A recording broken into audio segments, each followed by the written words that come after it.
प्रदेश में 65.03% मतदान। रुद्रप्रयाग उधम सिंह नगर सबसे आगे, राजधानी पिछड़ी। उत्तराखंड में गूंज रहे बैठकी होली के गीत। रामनगर में नई पीढ़ी भी समझ रही रागों का राज। बैंक लॉकर से लाखों के गहने गायब, पुलिस ने किया मुकदमा दर्ज। देहरादून में कार और बाइक की जबरदस्त टक्कर, 4 गंभीर घायल। बेताल घाट में तेंदुए और शावक का शव मिलने से वन महकमे में मचा हड़कंप, जांच की तेजी। नमस्कार, आप देख रहे हैं उत्तराखंड टाइम और मैं हूं आपके साथ अनुरागनी चौहान। खबरें अब विस्तार से। उत्तराखंड में निकाय चुनाव के लिए वोटिंग संपन्न हो गई है। उत्तराखंड में कुल 65.03% मतदान हुआ। 11 नगर निगम, 43 नगर पालिका और 46 नगर पंचायतों में मतदान सुबह 8 बजे से लेकर शाम 5 बजे तक चला। हालांकि शाम 5 बजे से पहले वोटिंग लाइन में लगे लोगों ने शाम करीब 7 बजे तक मतदान किया। शाम को चुनाव आयोग की ओर से जारी आंकड़ों के मुताबिक उत्तराखंड में टोटल वोटिंग परसेंटेज 65.03% के करीब निकलकर सामने आया है। निकाय चुनाव में सबसे अधिक मतदान रुद्रप्रयाग में हुआ। यहाँ 71.15% मतदान हुआ है।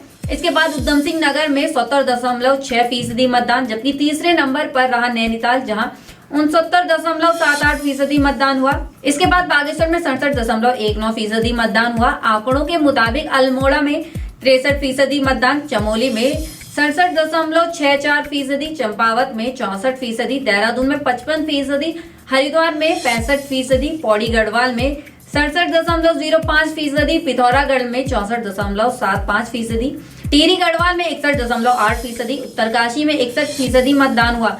कुल मतदान प्रतिशत 65.03 रहा। साथ ही निकाय चुनाव में पूर्व मुख्यमंत्री हरीश सिंह रावत का वोटर लिस्ट से नाम गायब होने का मामला सुर्खियों में बना रहा। हरीश रावत ने खुद इस बात की जानकारी दी। देर शाम देहरादून जिलाधिकारी ने इसे लेकर स्थिति स्पष्ट की। जिला निर्वाचन अधिकारी ने बताया कि हरीश सिंह रावत का नाम वोटर लिस्ट में मौजूद है। इसके लिए जिलाधिकारी ने लिस्ट भी जारी की। इस बार 65.03% मतदान हुआ, जो कि अच्छा बताया जा रहा है। हालांकि पहली बार 2018 में हुए चुनाव में कुल 71% मतदान हुआ था। उत्तराखंड के कुमाऊं में इन दिनों बैठक होली का दौर चल रहा है। उत्तराखंड के कुमाऊं में होली गायन की परंपरा ऐतिहासिक है। पर्वतीय क्षेत्रों में होली गीत गायन का इतिहास 1000 साल से भी पुराना है। ऐसी मान्यता है कि कुमाऊं में होली गीत के गायन की शुरुआत सांस्कृतिक नगर अल्मोड़ा से हुई। हर साल बैठक होली पौष माह से शुरू होती है। होली गायन की खुशबू बसंत पंचमी के दिनों तक महकती है। कुमाऊं में पौष माह से शुरू हुई बैठक होली के गीत इन दिनों रामनगर के साथ ही नैनीताल, अल्मोड़ा आदि शहरों में गूंज रहे हैं। कुमाऊनी होली पूरे देश दुनिया में अपनी खास पहचान रखती है। भारी ठंड के बीच कुमाऊं मंडल के अलग अलग जगहों में इन रातों में निर्वाण का होली गायन चल रहा है। इन्हें विभिन्न रागों में गाया जाता है। मान्यता है कि कुमाऊं में बैठक होली की परंपरा 15वीं शताब्दी से शुरू हुई। चंद्रवंश के शासनकाल से होली गायन की परंपरा शुरू हुई। काली कुमाऊं, गुमदेश व सुई से शुरू होकर यह धीरे धीरे सभी जगह फैल गई। आज पूरे कुमाऊं पर इसका रंग चढ़ गया है। होली गायन गणेश पूजन से शुरू होकर पशुपतिनाथ शिव की आराधना के साथ साथ ब्रज के राधा कृष्ण की हंसी ठिठोली से सराबोर होती है। शास्त्रीय रागों पर आधारित बैठक होली घरों और मंदिरों में गाई जाती है, जिसकी विभिन्न रागों में होली गायन जाता है।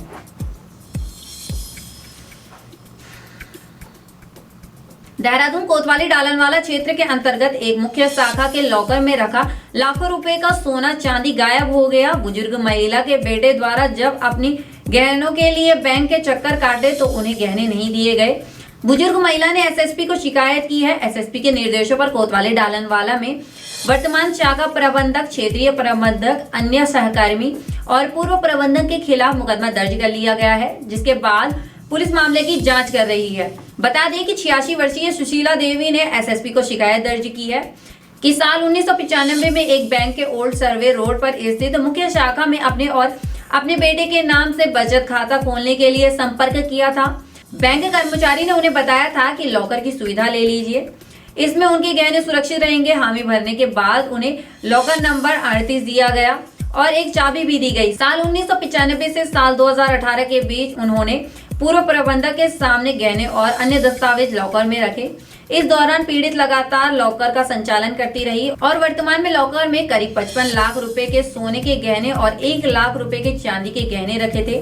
बीते 27 नवंबर को बुजुर्ग महिला का बेटा बैंक पहुंचा और शाखा प्रबंधक, क्षेत्रीय बैंक अधिकारी और अन्य बैंक कर्मचारियों से अपने गहनों के बारे में पूछा तो उन्हें 28 नवंबर को आने को कहा। जब बैंक अधिकारियों से लॉकर तोड़ने की बैंक पत्रावली दिखाने के लिए कहा तो उसे फाइल न दिखाकर शाखा से निकाल दिया गया।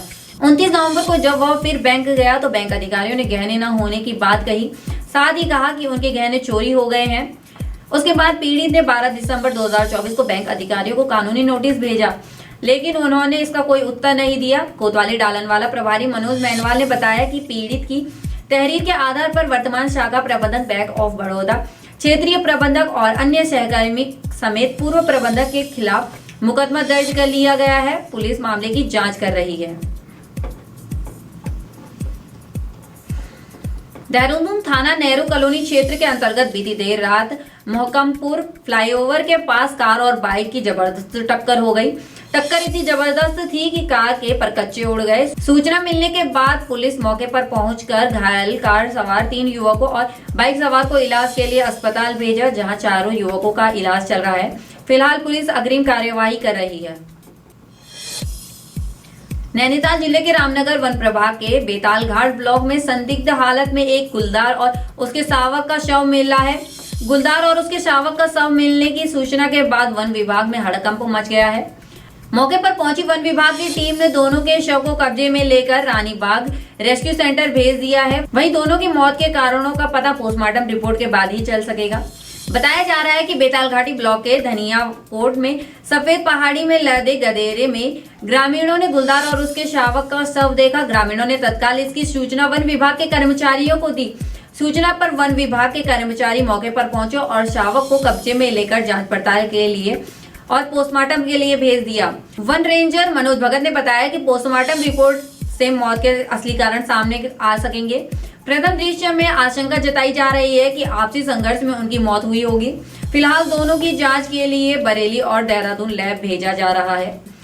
इससे 3 दिन पहले भी गौरखाल गांव के पास कोशी नदी किनारे भी एक नर तेंदुए का शव मिला था। 3 दिन के भीतर में क्षेत्र में लगातार तेंदुए और उनके शावकों के शव मिलने से स्थानीय लोगों में दहशत मची हुई है। बाकी की तमाम खबरों के लिए बने रहे उत्तराखंड टाइम पर। धन्यवाद।